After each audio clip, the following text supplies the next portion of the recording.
we are in a transformative time. I think none of us would say that we're living in an amazing time, but certainly an interesting time. One where we're all going to have to find ways to squeeze the juice a little bit harder.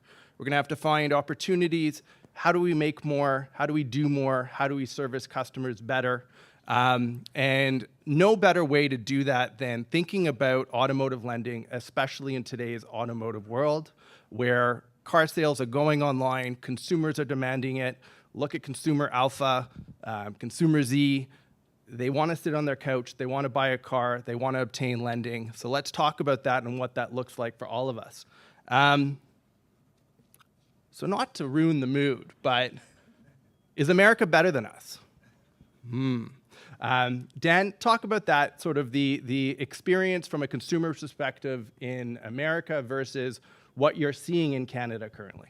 So the title of this talk is Financing in the Age of Online Car Sales. So I think we should first dispel this notion of online versus brick and mortar. 95% of all car transactions happen online or start online, and then 100% of car transactions finish with some physical interaction. To date, we haven't figured out a way to deliver cars virtually because they're still physical metal boxes. And so until we figure out a way to transport ourselves through teleportation, it's going to be a physical experience at some point. And so the question, I think, is really like, where do you fall in that spectrum of being able to provide services online? Because every dealership, folks like us, have some component of online. And so I think when it comes to the U.S., we've seen that the folks in the U.S., I think, take advantage of data to a far greater extent than we do. And what I mean by that is, I think simple things like forecasting the value of the car, both first at default and then, at maturity of the loan, is something that a lot of the U.S. lenders do. In Canada, it's more geared towards like, what's the value of the car today? I mean, that somewhat is relevant, but really what's more important is the value of the car in 5 years, 3 years, 7 years. And so we embrace data extensively. I think the use of online tools, through ID verification all the way to pre-approval that can get the customer almost all the way there, is far more advanced. And I think that's where we have an opportunity as Canadian lenders, is to really use and adopt some of that technology to just make the loan approval process more seamless for consumers, but also just lower the risk for lenders. Liliane, let me ask you from sort of the bank perspective, right? What restrictions are you seeing in Canada versus the U.S. that makes our experience different and potentially more clunky and more time-consuming? So I think of things like some lenders still requiring wet signatures, some lenders still requiring in-person meetings with borrowers. Yeah. Good morning, everybody. As you know, as banks, we're federally regulated and we have strict restrictions. So it's not by choice that we sometimes look like we're holding back on things. It's because we have to be compliant, very transparent. So it's a challenge, and we're prudent. And we just, with everything going on in the industry, with fraud and everything, I think we have to be very conscious of how we're doing things. And when we talk about digital financing and online applications, you have to keep in mind that your book to approve is going to be low. So you have to be very efficient on auto adjudication, or else you're going to have a lot of resources taken to look at those deals. So, like I said, we have to be prudent. It's not that we don't want to. It's just that we have a lot of rules to follow. We're going to, we're audited and whatnot. So it's a matter of doing things right. And every province has its own rules. As you know, Quebec is a beast of his own.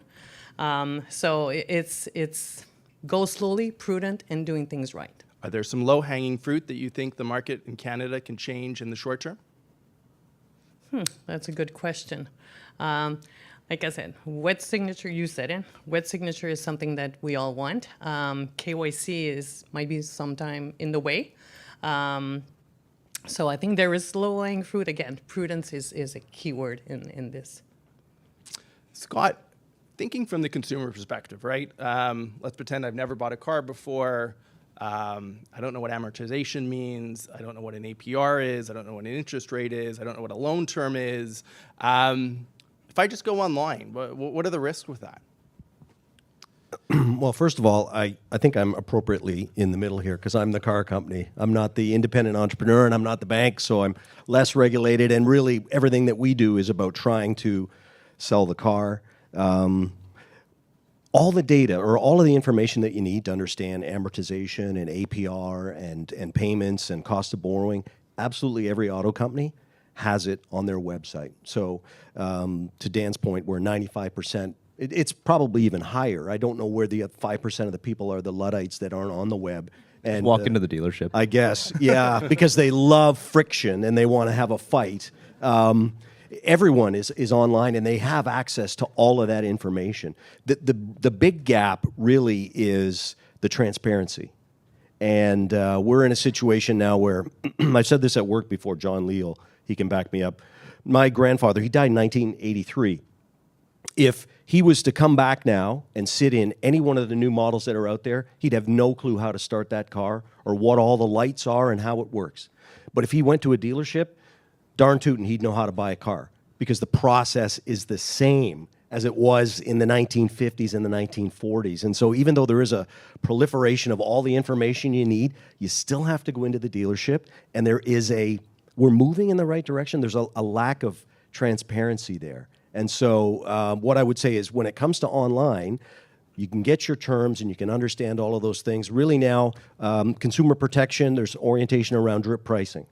And this is where you have to be able to go into a store and buy the vehicle for the price that it's listed for online. And so all the auto companies are there. They do that. But still the experience when you go into the dealership, it's a coin toss that you are going to be able to pay the price that's advertised online. And so we're really in this, I would say we're still storming. We're not norming yet around making certain that there's transparency in information. I don't know anyone that enjoys going into a dealership and wants to fight.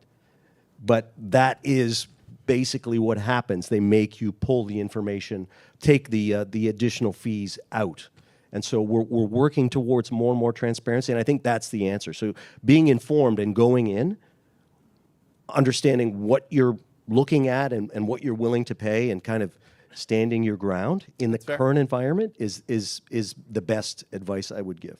Okay, and I think I just wanted to dispel. Yeah, I think I want you to pick up on it's interesting that this. I mean, it's always interesting to hear the perspective of the lenders because there's always this notion that online is, it's less prudent or less secure, and it feels very analogous to like the early 2000s when enterprises didn't want to go on cloud because they wanted to have on-prem servers because they thought that was safer. But you know what? Like someone can break into your office and steal all your stuff. Much harder to do that in an Amazon, server farm, right? So I think that same analogy applies to car lending and auto lending because the online tools are like digital signatures are incredibly more secure than a wet signature.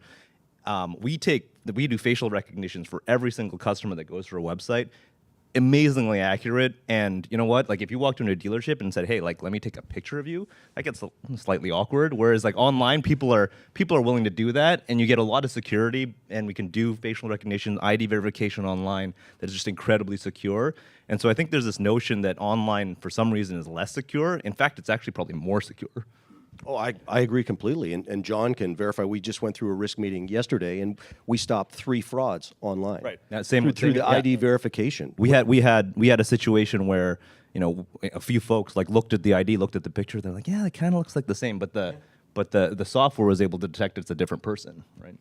So Lillian, what's your perspective on that and sort of the safety of information and, I'm putting it out online.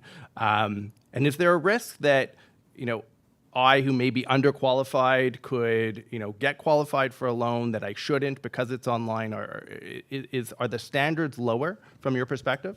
No, I don't think the standards are lower. I think on the prime side, it's very easy to approve. On the non-prime, it gets a little bit more complicated, and this is where human interaction will come in. I mean, it's more complicated, it's complex, and the person that wants a loan will need to do some explanation, questions needs to be asked. So I don't think, and to your point, it's not that it's not prudent on the website at all. It's just that because we have to as banks do some due diligence, much more rigid maybe than anybody else. Maybe that's where my term prudent comes in. I think it's also a matter of generation when it comes to digital lending. Am I open to put my application online? Am I open to put my picture online? So I think there's a generation gap maybe there. I'm saying maybe. I just went to a car buying my own car last Friday. I looked my car online. I chose my car online, but I went to the dealership. So would I have chosen to have it delivered to my place? No. I wanted to kick the tires and everything because maybe it's my generation. So I think that also comes in the equation of how open people are to go online and give information online. So to your point, you know, you go to the dealership and you like the experience to some point, you know. Okay, so Scott, a question for you. I represent dealerships across Canada. You know, financing is a huge income generator. The financial service manager still plays a very important role in dealerships. Commissions earned by the financial service manager flow to the dealership, and that's a massive revenue source that I expect most dealers in Canada are nowhere near ready to give up. What impact does moving online have on that? And you know, what are traditional dealerships going to do to either compensate or replace that revenue stream? Well, it is a good call out on when it comes to finance office. I think that's where front end gross, so selling of the vehicle, is basically a break even.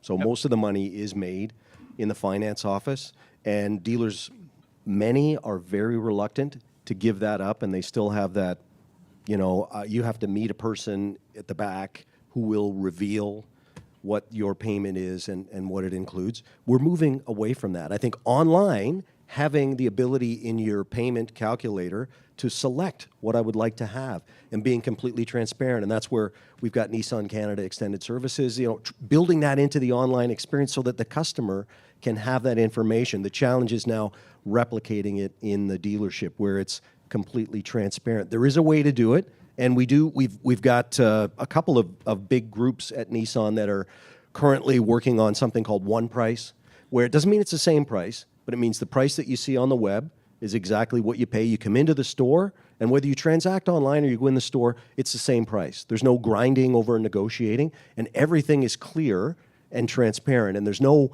offices, or any offices are glass, which you can see from the showroom floor, as opposed to the old days take you back down the dark alley and try and convince you something and smoke and mirrors and reveal your payment. So they're moving more that way, but there's a resistance to change. Someone once said trying to make change at General Motors, which was one of the companies I worked at many years ago, was like trying to turn around a battleship in a bathtub.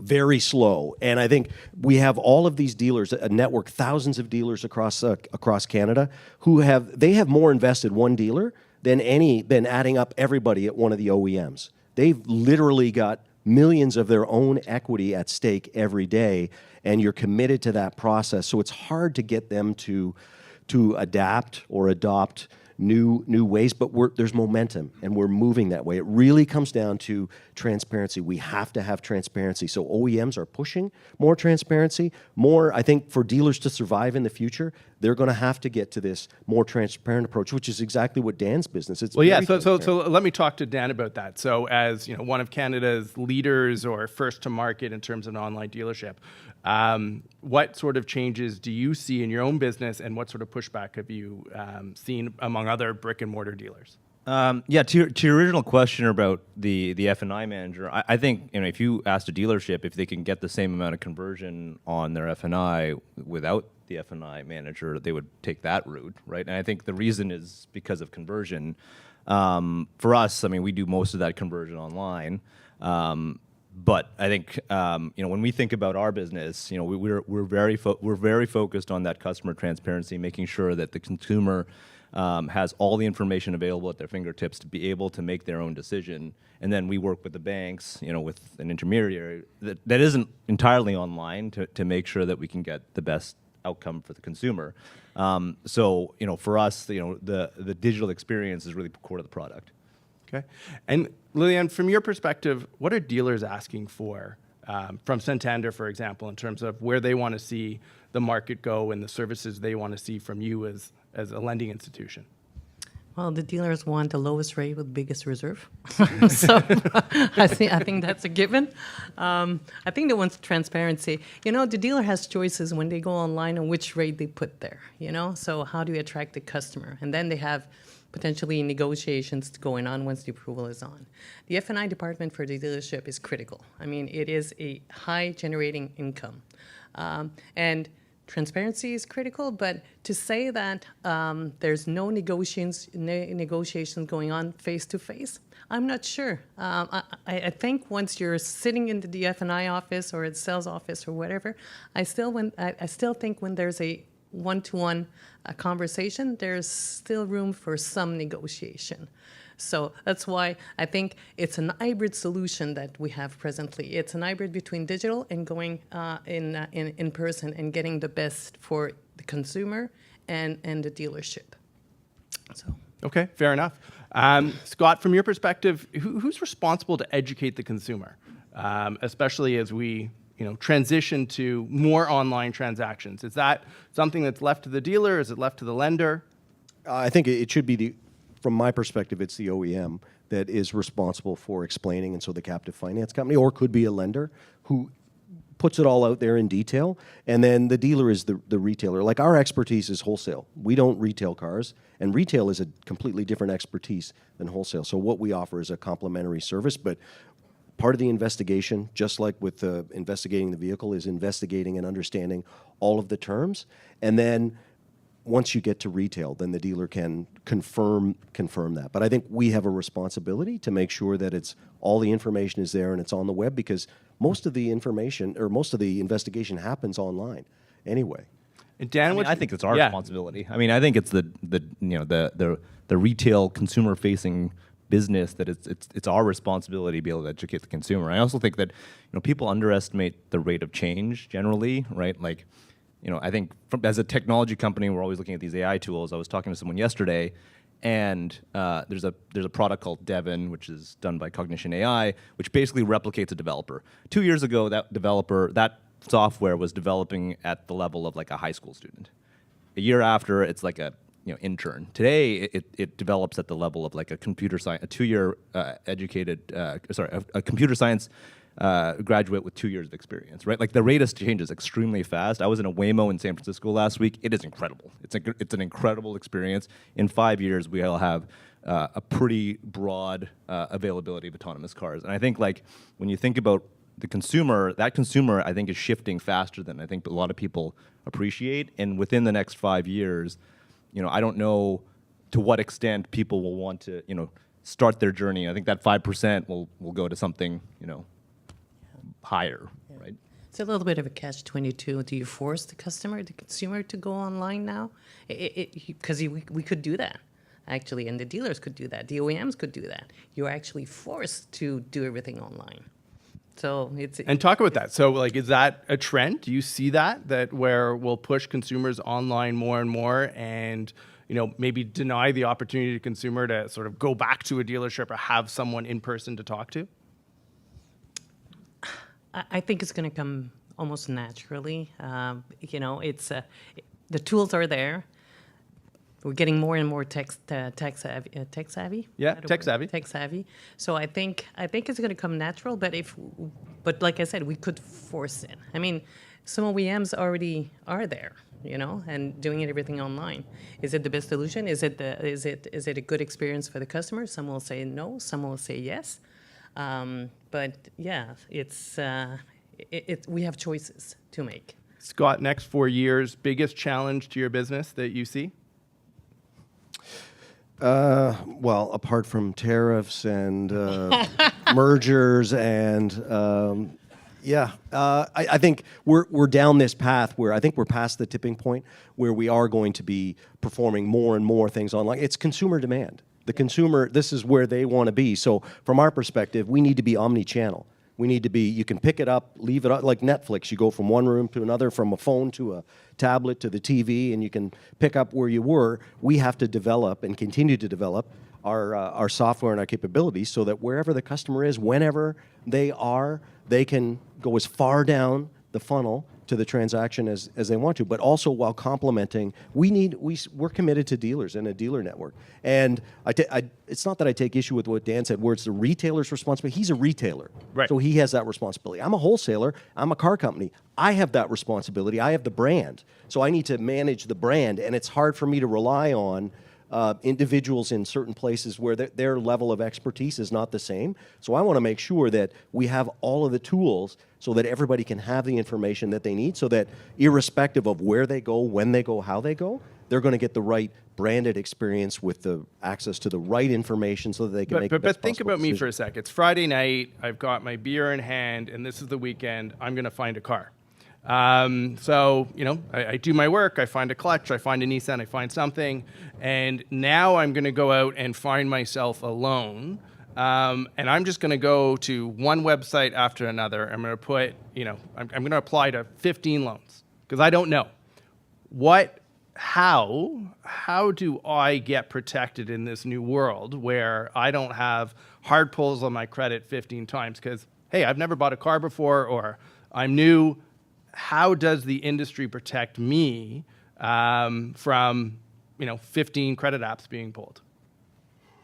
I think that's a question for Equifax and TransUnion. But I think in the algorithms, it's already built in there that if you're shopping, it's not the same. You can have a few hits. I'm not sure what the number is. I'm sure the threshold's different. But if it's in a short period of time, it's almost like that's one hit. So it's not crushing your credit score over that particular time. Liliane, as a company that adjudicates loans on a regular basis, how do you see that going forward? I think it's a question for Equifax. No. I think the consumer is open to give some information online. And yeah, there's hacking, there's all, inquiries and all that. But you're not safer on Facebook for that matter. It's some people have been hacked on different platforms. So are you open as a consumer to give that information? Are you aware what it does to your potential credit? But, we all know it should be a soft pull, it should be a hard pull and all that. But I think the average consumer doesn't really care, I think. And you're smarter than to be applying for 15 car loans. How many beers have you had? You've had one beer and you're applying for 15 loans. I think people are smart enough and savvy enough that they're not pushing submit to apply for a loan. They're shopping, and then it's all very clear, and there's warning signs all over that you're going to buy a car if you push this button. Okay. So Dan, talk about that. Talk about the protection. I think the consumer also should be educated. I'm happy to take joint responsibility for educating the consumer. But I think you're a responsible retailer. Thank you. And so I think being able to use data that's just not other than the credit score to be able to help consumers guide them toward the right loan. You don't necessarily need to get the official approval to be able to get a sense of what you're going to pay, right? And so you don't need to be pulling 15 applications. So I think this all comes back down to being able to provide the consumer with transparency around how a loan even works, and educating the consumer about what their options are. You didn't ask me the question, but I'm going to answer it anyway about what the biggest challenge for the business is. And I think because we're largely independent, in terms of both supply and then customer acquisition, the biggest piece of dependency is actually our lenders, and being able to convince and work with lenders to help us in our process, because at the end of the day, we're a little bit foreign for a lot of lenders. We've got now all the major banks as partners, but for some of them it took literally 18 months for them to understand that our process actually does a better job at catching fraud, being able to adjudicate loans, all that stuff. I think it took a lot of time, and as we look into the future, I think that process I think given the lender's perspective, for the most part, it still will take time. Okay. We've got less than 4 minutes, and we want to wrap up. So maybe some final thoughts, Liliane, in terms of where we are today and where you see us in 4 years, 5 years? Yeah, the industry is fast-paced, and it's always been fast-paced. And and there's surprises that comes along. So, take COVID and, everything was great for the car industry, and now we're in another storm.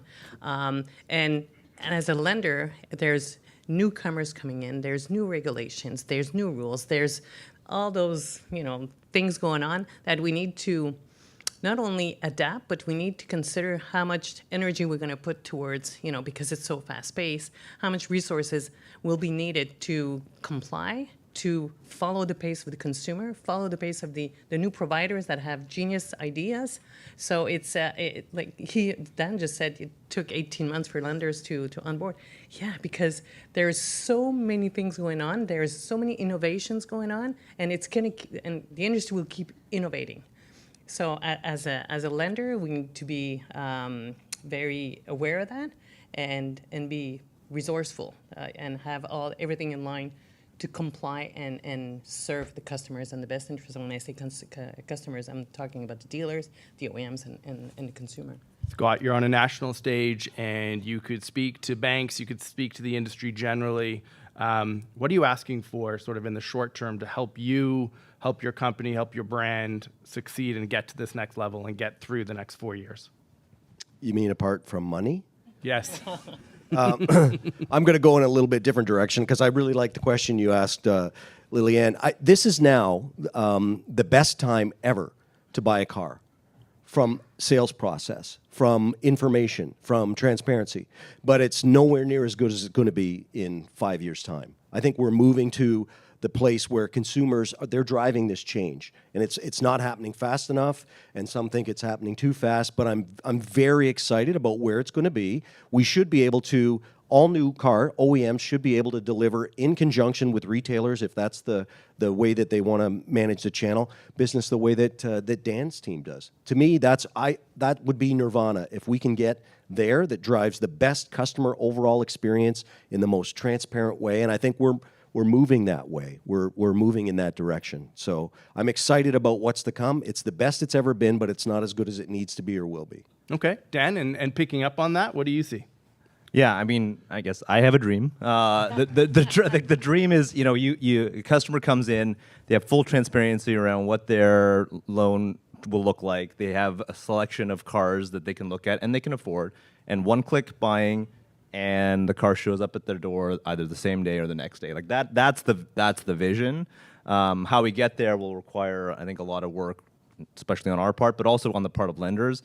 I guess if there's an ask towards lenders, it would be we have there's so much data out there about the customer, about the car, about loan performance, and we can use that data to our advantage. And I think a concrete example is just around incentives. I think the industry is still fraught with misaligned incentives between lender and F&I and dealer. And I think data can help solve a lot of that. And, as a good example, I don't think dealers that have better performance necessarily get, better treatment. I mean, to a certain extent they do, but it's largely more of a stick than a carrot. And, the carrot is like, okay, well, if you do well, I'll take you for more golf. The stick is like, we'll kick you off the platform. I think there's a between where like you can, we've got really great loan performance, we've got the data, and there's, probably, I don't like subsidizing losses for my competitors, but I think that's what we do. Amazing. Well, thank you each for taking the time out of your busy days to talk to us about the future and thinking of ways to innovate, thinking of ways to take our businesses to the next level. Please feel free throughout the day to reach any of us and talk to us. We're all there to support you and to sort of see where business goes today, tomorrow, and the next 4 years. Thank you, everyone. Thank you. Thank you.